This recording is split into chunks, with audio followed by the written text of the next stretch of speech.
بسم اللہ الرحمن الرحیم۔ ناظرین گرامی، ایک دفعہ بادشاہ اورنگزیب عالمگیر رحمۃ اللہ علیہ عدالت میں موجود تھا کہ اچانک بادشاہ کے سامنے ایک عورت کو پیش کیا گیا جس کو ایک مرد کے ساتھ زنا کرتے ہوئے پکڑا گیا تھا، اور اس سے پہلے گواہ بھی اپنی جھوٹی گواہی دے چکے تھے۔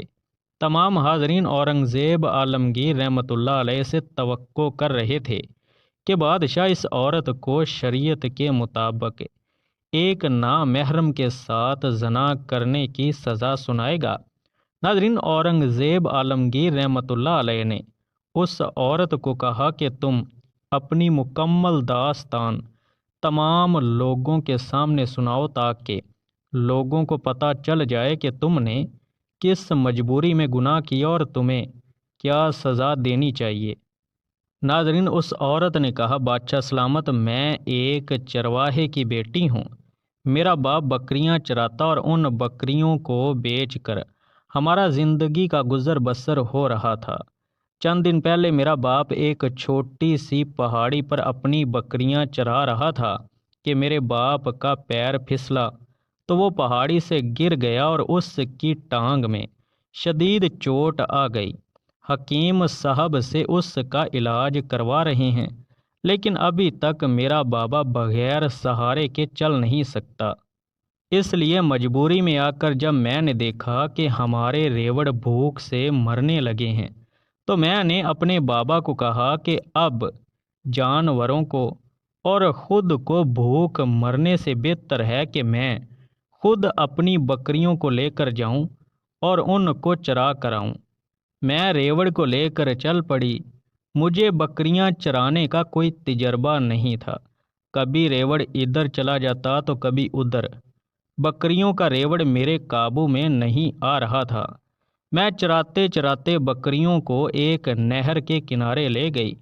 وہاں سبزہ ہی سبزہ تھا کیونکہ نہر خشک ہو چکی تھی اور نہر کے اندر بہت زیادہ سبزہ تھا، لیکن کم عقلی میں مجھے یہ نہ پتہ چلا کہ میرے ساتھ پینے کے لیے پانی موجود نہیں ہے۔ اگر مجھے پیاس لگے گی تو میں کیا کروں گی؟ بکریاں چرا رہی تھی، دھوپ کی تپش کی وجہ سے میری پیاس بڑھتی جا رہی تھی اور تھوڑا وقت گزرنے کے بعد اب پیاس میری برداشت سے باہر ہوتی جا رہی تھی۔ میں نے اپنی بکریوں کے ریوڑ کو وہیں چھوڑا اور اپنی پیاس بجھانے کے لیے پانی کی تلاش میں دوڑی۔ دوڑتے دوڑتے مجھے نہر کی دوسری طرف ایک اور چرواہا نظر آیا۔ وہ بھی میری طرح بکریاں چرا رہا تھا۔ پہلے مجھے ڈر لگا کہ مجھے اس کے پاس نہیں جانا چاہیے، لیکن جب میں نے سر پر پانی پھرتے دیکھا تو میں اس چرواہے کے قریب گئی اور اسے کہا کہ بھائی صاحب، آپ کے پاس پینے کے لیے چند گھونٹ پانی کے ہوں گے؟ اگر آپ کے پاس موجود ہے تو مجھے دے دیں۔ پیاس مجھ سے برداشت نہیں ہو رہی تھی۔ اس چرواہے نے جیسے ہی میرے حسن کو دیکھا تو اس کے دماغ میں شیطان نے وسوسہ ڈال دیا اور وہ مجھے گندی گندی نظروں سے دیکھنے لگا۔ اس نے مجھے کہا کہ میں تمہیں صرف ایک ہی صورت میں پانی دے سکتا ہوں کہ اگر تم اپنا جسم میرے حوالے کر دو۔ وہ میری مجبوری جان چکا تھا کہ میرے پاس اور کوئی چارہ نہیں، لیکن میں نے پھر بھی اس کی اس پیشکش کو قبول نہ کر کے واپس اپنے ریوڑ کی طرف پلٹنے لگی تو پیاس کی شدت نے مجھے اتنا جھنجھوڑا کہ میں اسی وقت وہاں پر گئی اور دوبارہ میں مشکل سے اٹھی، لیکن وہ چرواہا یہ سب منظر دیکھ رہا تھا۔ اس نے طنزیہ مسکراہٹ کے ساتھ کہا کہ جان بچانے کے لیے انسان کچھ بھی کر سکتا ہے، حتیٰ کہ مردار بھی کھا سکتا ہے، تو یہ تو اتنی بڑی بات نہیں۔ میں نے اس کی دعوت کو قبول کر لیا اور میں نے اپنا جسم اس کے حوالے کر دیا۔ زندگی میں مجھے کسی نامحرم مرد نے نہیں چھوا تھا۔ اتنا خوبصورت اور حسین ہونے کے باوجود کبھی میں نے کسی مرد کی طرف نہیں دیکھا تھا، لیکن اپنی جان کی خاطر میں نے عام سے چرواہے کے حوالے اپنا جسم کر دیا۔ اس نے تھیلے سے ایک گیلن پانی کا نکالا اور مجھے دیا۔ میں نے پانی پیٹ بھر کر پیا، اب مجھے لگا کہ میں زندہ ہوں، اور پھر وہ چرواہا مجھے نہر کے نیچے لے گیا اور اپنی ہوس مٹانے لگا۔ یہ کام شروع ہی تھا کہ ادھر سے ایک ذمہ دار کے 3 ملازم وہاں نکلے۔ انہوں نے ہمیں دیکھ لیا اور مجھے پکڑ کر قاضی کی عدالت میں لے گئے۔ میں نے ان کو کہا کہ جتنی میں قصوروار ہوں اتنا ہی یہ چرواہا ہے۔ تو انہوں نے کہا کہ یہ چرواہا ہمارے ذمہ دار کا خاص بندہ ہے، ہم اسے کچھ نہیں کہہ سکتے۔ تم نے اسے اپنے جسم کا لالچ دیا ہوگا اور اس لالچ میں یہ تمہارے بہکاوے میں آ گیا، لہٰذا تم قاضی کے پاس چلو، وہ تمہیں شریعت کے مطابق سزا دیں گے۔ جب قاضی صاحب کو جا کر ان 3 نوکروں نے ساری صورتحال بتائی تو قاضی صاحب نے بغیر تحقیق کے ان جھوٹے گواہوں کے بیانات کے مطابق مجھے سزا سنانے کا فیصلہ کیا۔ میں نے دل میں سوچا کہ اپنی جان بچانے کی خاطر میں نے اپنی عزت کو داؤ پر لگا دیا، اور اب اپنی زندگی بھر کی عزت کو گنوانے کے بعد بھی کچھ فائدہ نہ ہوا۔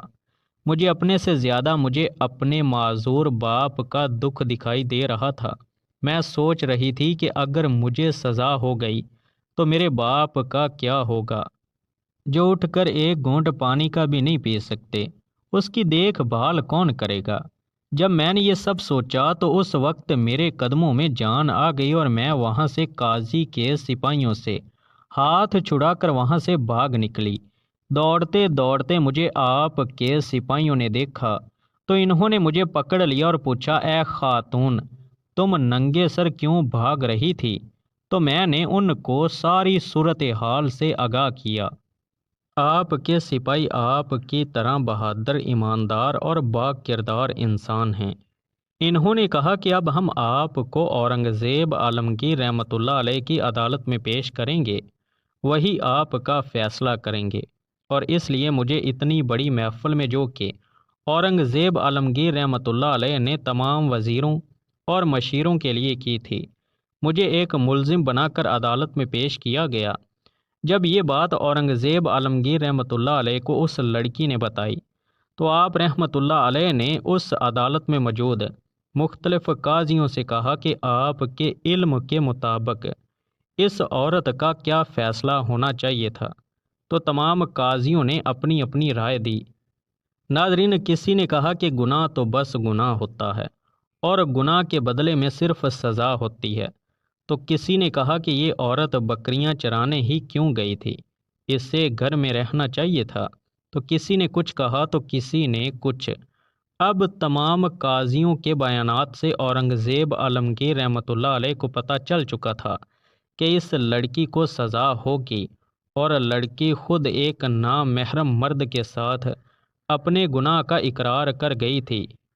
لیکن پھر اورنگزیب عالمگیر رحمۃ اللہ علیہ نے فرمایا، میرے پیارے نبی حضرت محمد مصطفیٰ صلی اللہ علیہ وآلہ وسلم کی حدیث سے مبارکہ کے مفہوم کے مطابق اگر عورت جبری زنا کرے تو اس پر کوئی سزا عائد نہیں ہوتی، لہٰذا اگر کوئی میری اس بات کو ٹھکرا سکتا ہے تو صحیح، وگرنہ اس عورت کو باعزت رہا کیا جاتا ہے۔ سینکڑوں کی تعداد میں ناظرین بھرے مجمع میں کسی کے پاس کوئی دلیل نہیں تھی کہ اس عورت کے منہ سے گناہ کا اقرار کرنے کے باوجود اس کو سزا نہیں سنا سکتے۔ ناظرین، اب اورنگزیب عالمگیر رحمۃ اللہ علیہ نے اس عورت کو باعزت رہا کر دیا، اور اورنگزیب نے حکم دیا کہ ابھی اور اسی وقت قاضی صاحب اور اس چرواہے کو پکڑ کر عدالت میں حاضر کیا جائے۔ ناظرین، محفل جاری تھی۔ اورنگزیب عالمگیر کے سپاہی اسی وقت روانہ ہوئے اور قاضی اور چرواہے کو فوراً اورنگزیب کے سامنے پیش کر دیا۔ اب اورنگزیب عالمگیر رحمۃ اللہ علیہ نے اس چرواہے سے کہا کہ تم نے ایک گھونٹ پانی کے بدلے میں جو مانگا، جو کہ تمہارا اپنا نہیں تھا، کیا تم نے اس پانی کے سکے ادا کیے تھے؟ اور اس کے بدلے میں تم نے ایک با کردار عورت کی عزت کو لوٹ لیا۔ اور پھر قاضی صاحب سے مخاطب ہوا کہ اتنا بڑا عہدہ جس مقصد کے لیے تمہیں دیا گیا تھا، کیا تم نے اس عہدے کی لاج رکھی؟ تو ناظرین، ان دونوں کے پاس کوئی جواب موجود نہیں تھا۔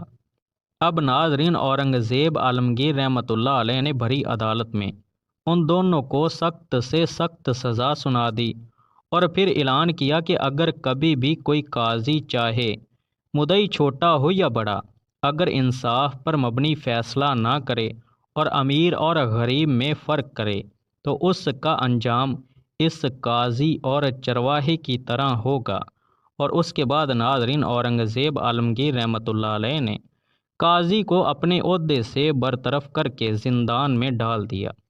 ناظرین، اگر ویڈیو اچھی لگی ہو تو کمنٹ باکس میں آمین ضرور لکھیے گا۔ اللہ نگہبان۔